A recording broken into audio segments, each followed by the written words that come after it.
Nah, ini data seleksi beasiswa LPDP, kita bisa lihat perbandingan antara pendaftar dengan yang lulus. Kita bisa lihat pendaftar beasiswa LPDP sangat eh, kompetitif ya. Tahun 2020 menurun karena ada COVID dan sejak itu terus mengalami peningkatan dan tentu saja ada proses penyaringan sehingga yang diterima eh, jauh lebih sedikit ya daripada yang mendaftar. Nah, kemudian ini data peserta yang lulus per program beasiswa. Ada dari beasiswa afirmasi, ada dari beasiswa prioritas, dari beasiswa targeted, dari beasiswa umum dan eh, secara total terus mengalami peningkatan. Nah, ini kalau kita lihat jumlah perbandingan antara yang daftar dengan yang lulus, ya, yang daftar itu yang warnanya coklat, yang lulus itu yang warnanya biru, itu kita bisa lihat betapa kompetitifnya persaingan untuk mendapatkan beasiswa LPDP. Beasiswa afirmasi untuk rekan-rekan kita di Papua, kemudian juga di daerah tertinggal, saudara-saudara kita penyandang disabilitas, dan saudara-saudara kita yang prasejahtera. Kemudian beasiswa targeted untuk PNS, TNI, Polri, dan beberapa bidang spesifik antara lain dokter spesialis, kemudian kewirausahaan, dan tenaga peneliti. Kemudian beasiswa prioritas adalah program beasiswa yang eh, spesial dari LPDP, itu merupakan program bundling atau program paket di mana ketika mendaftar, maka si pendaftar boleh memilih dua. Sehingga kalau gagal satu bisa dialihkan ke yang lainnya. Nanti akan saya jelaskan lebih lanjut. Kemudian beasiswa PTUD atau Perguruan Tinggi Utama Dunia dan beasiswa parsial. Beasiswa parsial ini adalah beasiswa yang berbagi antara antara pendaftar atau awardee dengan LPDP. Cost sharing. Berikut adalah data tentang pendaftar yang STEM dengan yang non-STEM. Ya, Science, Technology, Engineering, and Math. Saat ini yang STEM mengalami peningkatan dari yang tadinya 49%, kemudian meningkat menjadi 55%, dan sekarang menjadi 56%. Dan yang non-STEM kebalikannya mengalami tren penurunan dari 51%, kemudian menjadi 45%, dan sekarang menjadi 44%. Dan hal ini sesuai dengan misi kita, yaitu prioritas pembangunan nasional, yaitu hilirisasi atau downstreaming. Ingin memberikan sebanyak mungkin nilai tambah kepada produk-produk Indonesia, utamanya yang biasanya kita mengirim bahan baku yang mentah, sekarang akan diberikan nilai-nilai tambah yang membuat bahan-bahan baku mentah itu, sumber-sumber daya alam yang sifatnya mentah itu bisa diproses lebih lanjut dan diberikan nilai tambah sebesar-besarnya. Berikut adalah highlight kinerja beasiswa LPDP. Saat ini akumulasi award di LPDP dari tahun 2013 sampai Desember 2024 itu 54.149 orang. Kemudian LPDP juga berkolaborasi dengan Kementerian Pendidikan, Kebudayaan, Riset, dan Teknologi yang saat ini menjadi dua, yaitu Kementerian Pendidikan Tinggi, Sains, dan Teknologi, dan Kementerian Pendidikan Dasar dan Menengah. Juga ada Kementerian Kebudayaan dan Kementerian Agama. Itu award di LPDP sudah 558.628 orang. Kemudian yang sedang ongoing atau sedang belajar saat ini 18.126 orang. Kemudian juga ada penerima beasiswa kolaborasi Kementerian Agama sebesar 40.252 orang. Berikut untuk yang didanai oleh LPDP melalui program kolaborasi. Jadi di Kementerian Pendidikan Kebudayaan yang saat ini menjadi Kementerian Pendidikan Tinggi, Sains, dan Teknologi, Kementerian Pendidikan Dasar dan Menengah, dan Kementerian Kebudayaan, itu saat ini ada 18.097 orang dan 136 institusi untuk program yang bergelar pendidikan formal, degree ya. Kemudian yang non-degree lebih banyak lagi.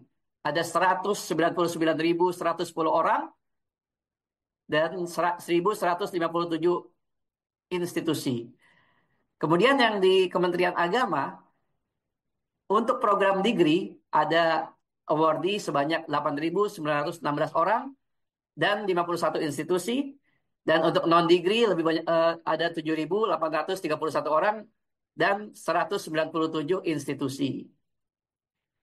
Berikut adalah data demografi alumni LPDP yang lebih banyak di sektor publik sebesar 66,5%, kemudian di sektor private sebesar 33,5%, kemudian total alumni yang terdata ada 26.034 orang dan 88% alumni telah melaporkan kegiatan setelah kelulusan. Kemudian yang masih dalam proses magang, pasca studi, kemudian studi lanjutan, dan mengikuti program postdoktoral sebanyak 2,27%. Berikut highlight kinerja LPDP. Jumlah awardee yang banyak dari sisi demografinya itu paling banyak berada di kawasan Jawa Barat. Kemudian diikuti Jawa Timur dan DKI Jakarta. Kemudian yang terendah ada di Papua dan Kalimantan. Dan LPDP terus berupaya untuk meningkatkan penyebaran dan eh, diversifikasi sehingga beasiswa LPDP ini dapat dirasakan manfaatnya oleh lebih banyak eh, provinsi di Indonesia secara lebih merata. Kemudian ini untuk beasiswa afirmasi. Beasiswa afirmasi itu adalah beasiswa untuk daerah tertinggal, kemudian putra-putri Papua, saudara-saudara kita penyandang disabilitas, dan saudara-saudara kita yang berada di daerah di wilayah prasejahtera. Itu sebanyak 13.722 orang. Ya, Yang penerima iya. beasiswa award tertinggi itu ada di Provinsi Yang Nusa Sino Tenggara Paper kan? Timur. Kemudian ada Jawa Timur dan Jawa Tengah. Kemudian yang terendah ada di Kalimantan. Nah, ini kami akan menginformasikan tentang kebijakan baru yang diterapkan LPDP di tahun 2025. Pertama, untuk program S3, program doktor.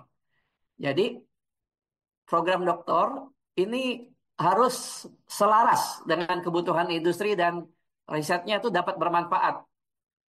Nah, jadi pendaftar dapat menyampaikan surat rekomendasi dari instansi atau industri dan surat kesediaan promotor atau promotor jika pendaftar telah mendapatkan persetujuan.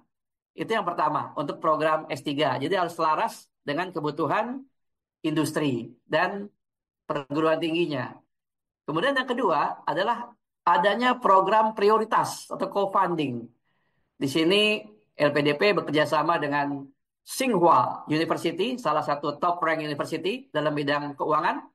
Kemudian juga bekerja sama dengan National University of Singapore, juga termasuk perguruan tinggi utama dunia dalam bidang kewirausahaan atau venture creation. Dengan Nanyang Technology University, program MBA dan program doktor. Kemudian juga dengan National University of Singapore untuk sekolah bisnisnya. Kemudian dengan Australia. Nah ini Bapak Ibu kan kuliah di Australia. Kami ada kerjasama dengan University of New South Wales untuk program doktor. Kemudian dengan Prancis untuk program S2, dengan Korea, dan dengan University of Dundee di Skotlandia untuk program doktor. Kemudian yang ketiga, ada beasiswa double degree parsial. Jadi program double degree parsial ini untuk program S2 dan S3, di mana LPDP akan menanggung pendanaan selama awardee berada di luar negeri. Jadi kalau di dalam negeri, awardee membiayai sendiri. Jadi ini merupakan program cost sharing. Kemudian yang keempat, ada penambahan sasaran daerah afirmasi. Jadi yang sebelumnya daerah afirmasi itu ada 96 kabupaten kota, sekarang diperluas hingga mencapai 127 kabupaten. Kemudian kami juga melakukan pemutakhiran daftar universitas tujuan, daftar universitas perguruan tinggi utama dunia, dan penambahan perguruan tinggi terbaik dunia dalam bidangnya. Kemudian penambahan perguruan tinggi dalam negeri dari perguruan tinggi luar negeri yang mendapatkan izin untuk beroperasional di Indonesia. Kemudian yang keenam, kebijakan mengenai beasiswa penyandang disabilitas. Jadi para pendaftar untuk penyandang beasiswa disabilitas dengan kondisi disabilitas yang tidak sesuai dengan yang telah ditentukan LPDP, maka LPDP dapat memindahkan pendaftar ke program beasiswa LPDP lainnya jika pendaftar memenuhi persyaratan. Kemudian, jika pendaftar tidak memenuhi persyaratan beasiswa LPDP lainnya, maka dinyatakan tidak lulus seleksi beasiswa penyandang disabilitas. Nah, berikut ada penambahan daerah afirmasi yang tadinya hanya 96 kabupaten kota, sekarang menjadi 127 kabupaten kota. Provinsinya yang semula 15 provinsi, sekarang menjadi 25 provinsi. Ada beberapa regulasi yang menjadi landasan kami. Yang pertama, Peraturan Presiden Nomor 63 Tahun 2020 tentang daerah tertinggal, ditambah seluruh kabupaten kota dari 9 provinsi di Indonesia Timur. Kemudian ditambahkan kabupaten kota kecuali yang ada di Pulau Jawa, yang terdapat pulau-pulau kecil terluar berdasarkan keputusan Presiden nomor 6 tahun 2017. Kemudian ditambahkan kabupaten di Kalimantan yang berbatasan langsung dengan Malaysia. Nah, ini beberapa daerah afirmasi secara mendetail. Di Aceh ada 4 kabupaten. Di Bali, Bengkulu, Jambi, Kalimantan Timur, Kalimantan Utara masing-masing satu kabupaten. Di Kepulauan Riau ada 5 kabupaten. Lampung, NTB, masing-masing satu kabupaten. Riau, 2 kabupaten. Sulawesi Tengah, satu kabupaten. Sulawesi Utara, 5 kabupaten. Kemudian ada kabupaten di Kalimantan yang berbatasan langsung dengan Malaysia.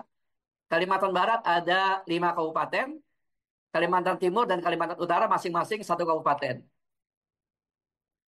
Berikut adalah daftar Universitas Tujuan Perguruan Tinggi Utama Dunia atau PTUD. Jadi di benua Asia ada 4 universitas, ada Peking, Tsinghua, National University of Singapore, Tokyo. Kemudian di Australia, untuk kategori perguruan tinggi utama dunia baru 1, yaitu University of Melbourne. Kemudian di benua Eropa, ada Oxford, ada Cambridge, ada Imperial College London, ada University College London, University of Edinburgh, Technical University of Munich, University Paris Science and Letters, dan London School of Economics and Political Science. Ini bidang studi ekonomik dan ekonometrik. Kemudian di benua Amerika ada banyak. Ada Massachusetts, ada Harvard, Stanford, Princeton, Berkeley, Chicago, California Institute of Technology, Pennsylvania, Yale, Columbia, Cornell, University of California, Los Angeles, Johns Hopkins, Michigan, Toronto, dan Babson untuk bidang studi kewirausahaan.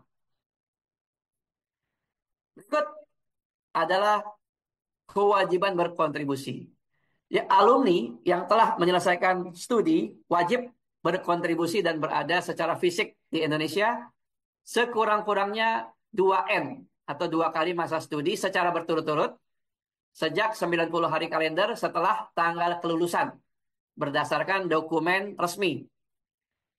Kemudian LPDP juga memberikan kesempatan bagi alumni untuk menambah pengalaman seperti penelitian, magang, bekerja, berbisnis, startup selama up to 2 years, yang maksimal 2 tahun dengan memberikan letter of consent atau surat izin. Kemudian ada beberapa perubahan kebijakan teknis yang terkait dengan pendaftaran beasiswa LPDP. Yang pertama, untuk putra-putri Papua. Jadi, mengunggah surat pernyataan yang ditandatangani oleh orang tua atau wali, pendaftar, kepala adat, kepala desa setempat, kepala lembaga resmi Papua. Kemudian yang kedua, konsekuensi ketidaksesuaian dokumen. Dalam hal terdapat peserta beasiswa LPDP yang lulus, namun ada dokumen yang ternyata tidak benar, kemudian tidak lengkap, dan atau eh, tidak sesuai dengan persyaratan administrasi, maka peserta tersebut dinyatakan tidak lulus pada pengumuman tahap seleksi berikutnya. Dan akan peserta yang lulus seleksi administrasi dengan dokumen yang tidak benar atau palsu akan mendapatkan pemblokiran. Kemudian yang ketiga, tentang pengajuan sanggah. Sanggah merupakan bentuk klarifikasi pendaftaran seleksi administrasi dan tidak dapat menggantikan atau mengubah informasi pada dokumen persyaratan yang telah disampaikan saat pendaftaran kepada LPDP. Kemudian yang keempat, beasiswa penyandang disabilitas. Nanti ada formulir tambahan pada aplikasi tentang kondisi disabilitas bagi pendaftar beasiswa penyandang disabilitas. Dan yang kelima, mengenai surat rekomendasi. Surat rekomendasi dari tokoh masyarakat atau akademisi semula dapat disampaikan melalui unggahan dokumen offline atau online. Jadi bisa dua-duanya. Nah, sekarang beralih hanya melalui online saja, kecuali bagi pendaftar program beasiswa afirmasi. Antara lain daerah afirmasi, daerah terbelakang, daerah tertinggal, prasejahtera, putra-putri Papua, dan penyandang disabilitas.